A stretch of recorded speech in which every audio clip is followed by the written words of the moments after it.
Bueno, ¿qué tal? En esta ocasión vamos a tocar el tema de la educación y vamos a dividirlo en términos de educación am, pública contra educación privada. Y además de educación privada la vamos a dividir en dos vertientes que son los colegios, que sí poseen un modelo pedagógico, y los colegios que básicamente son negocios.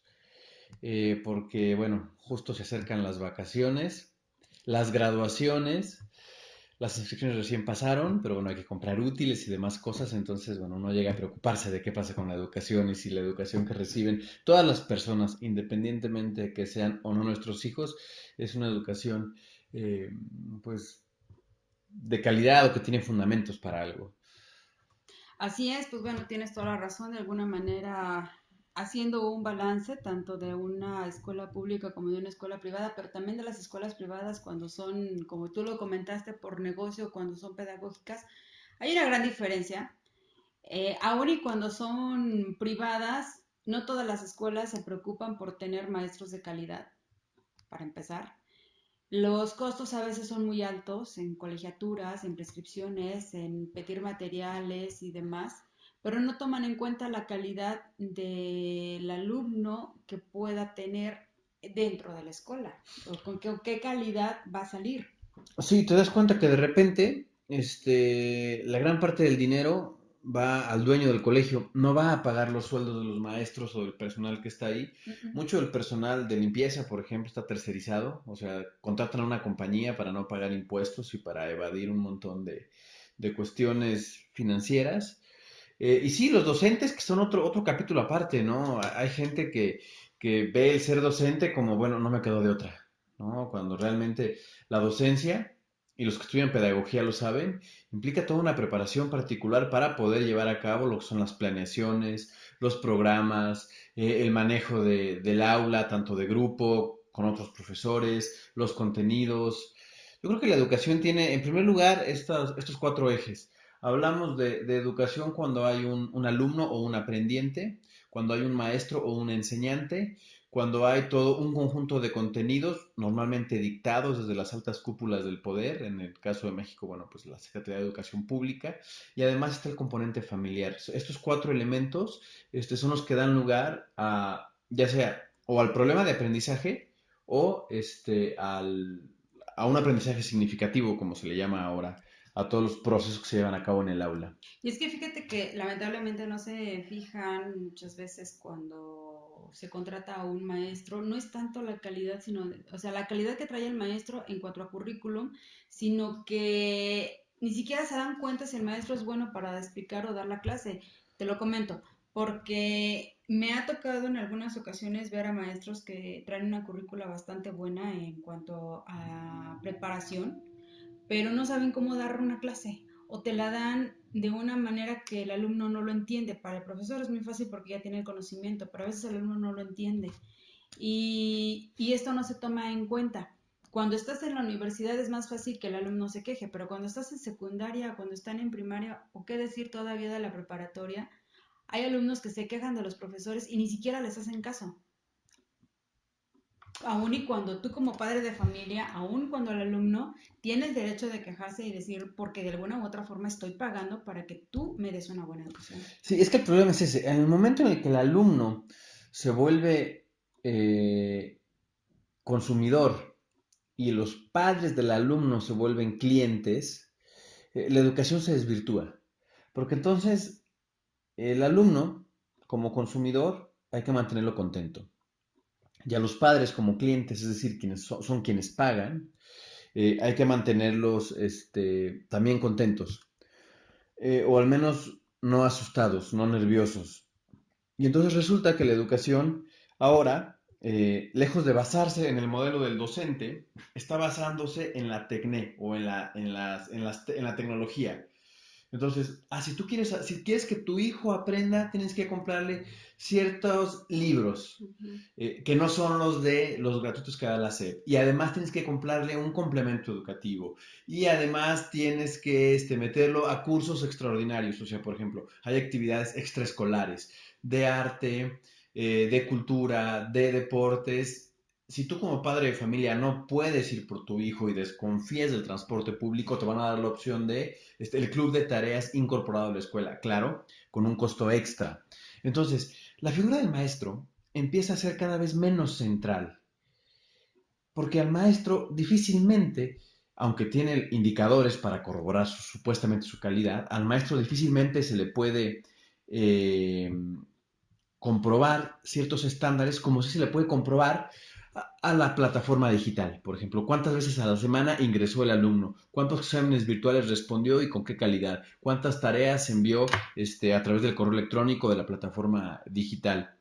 Al maestro lo que le puedes controlar es que llegue a tiempo, que salga a tiempo, que los alumnos lo califiquen como bueno o malo para dar los contenidos. Y esta clase de indicadores de repente se le muestran a los padres. Y entonces el padre de familia queda como hipnotizado por esto que te da la escuela. Eso es una cosa que el colegio particular sí es capaz de manejar. Eh, en la escuela pública es un poco más difícil, ¿no? Porque evidentemente mucha gente no va a poder comprar ese material extra y sería, además de humillante para los alumnos, sumamente presionante para los padres de familia. Estos no son clientes, estos simplemente son beneficiarios de la educación pública, pero en el colegio particular sí aparecen estas cuestiones. La figura del maestro la van a dejar de lado y van a ponerle el acento más a este conjunto de cosas que tienen que ser pagadas.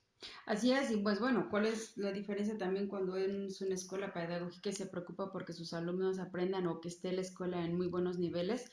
Pues bueno, de ahí podemos comenzar primero por el profesor, qué tanto tu hijo ha aprendido o qué tanto tu hijo aprende y qué tanto el maestro le dedica el tiempo a la clase, ¿no? Si realmente le preocupa, pues es que el niño no entendió, la clase no está entendiendo, pues me quedo o tomo una media hora extra hasta que los niños comprendan. Las escuelas muchas veces organizan ciertas actividades en las cuales hacen a lo mejor un club de tarea, pero no te cobran esa clase extra, supongamos. Hacen un club de tareas a la hora de educación física o una clase en la cual no implique perder tanto conocimiento y ahí se le puede regularizar al alumno. Ahora, pues, por ejemplo, entre otras cosas, hacen campamentos organizados específicamente para que el alumno tenga cierta convivencia o ciertas inclusiones, en el caso de cuando las hay. Sí, esto es dramático porque la UNESCO plantea los cuatro pilares, bueno, son como siete pilares, pero son cuatro principales, que es saber, saber ser, saber hacer, saber conocer y saber convivir. Entonces, esto que tú dices de los campamentos es para eso, para el saber convivir. Sin embargo, la gran bronca de la educación es que la educación es una preparación para el trabajo. Muchas veces a los alumnos se les prepara para presentar los exámenes generales o las pruebas generales a nivel nacional y ver en qué lugar queda. Es dramático ver cómo los colegios y las escuelas se apropian del logro académico de un alumno para darse publicidad. En este colegio estudia el alumno que salió primero, segundo o tercer lugar a nivel nacional. Cuando es un logro del alumno, no es un logro del colegio. Pero ellos lo van a usar, o sea, cualquier cosa es usable como publicidad. Ahora, habría que pensar en otra cuestión también muy, muy de moda.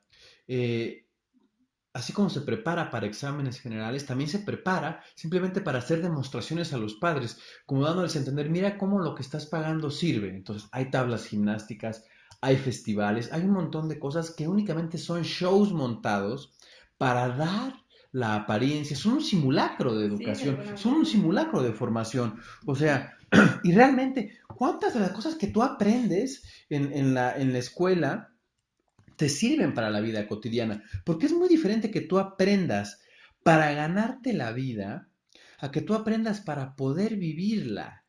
Aprender para ganarte la vida es, ok, voy a aprender matemáticas porque voy a ser un ingeniero. Voy a aprender matemáticas para que no me hagan tonto con el cambio en la tienda. Voy a aprender español para poder elaborar informes o reportes que le agraden a mis jefes. Eso es aprender a ganarte la vida. Pero aprender a vivir implica ese otro conjunto de cuestiones, la capacidad, no sé, de poder fantasear si quieres, la capacidad de poder imaginarte las cosas, cocinar, cómo mezclar los sabores para que te plazca la comida que ingieres. Y tristemente la escuela está nada más basada en aprender para ganarse la vida. Y fíjate que eso es muy lamentable porque a veces enseña al alumno a pensar como los demás, pero no te enseñan a tener una individualidad de un pensamiento o un raciocinio para ti, ¿sí? Porque es muy común que, por ejemplo, en las escuelas ponen preguntas abiertas y se supone que la pregunta abierta es cuando tú comprendes y tú lo expresas, o sea, tú lo parafraseas, ¿no? Y muchos profesores no lo toman como válido y para ellos es ponerte una pregunta abierta es poner exactamente lo que yo te dije. Y si tú piensas diferente no es válido. Incluso hay profesores que toman revancha y le dicen al alumno, tú no puedes pensar diferente, tú no puedes decirme a mí qué hacer, porque yo te dije y eso es lo que tienes que decir. Pues bueno, ya saben que como siempre, al final de cuentas, ustedes son los que toman la decisión y tienen, y ahora sí que tienen la última palabra. Pues bueno, amigos, esto ha sido todo. Nos vemos para la próxima plática, la próxima charla. Hasta pronto. Sí, un saludo. Ok, muy bien amigos, pues entonces los invitamos a que se suscriban a nuestra página y si te gustó, por favor ponle like y no olvides abajo poner tus comentarios y recuerda que nuestras redes sociales de la misma forma también se encuentran en la parte de abajo. Hasta pronto.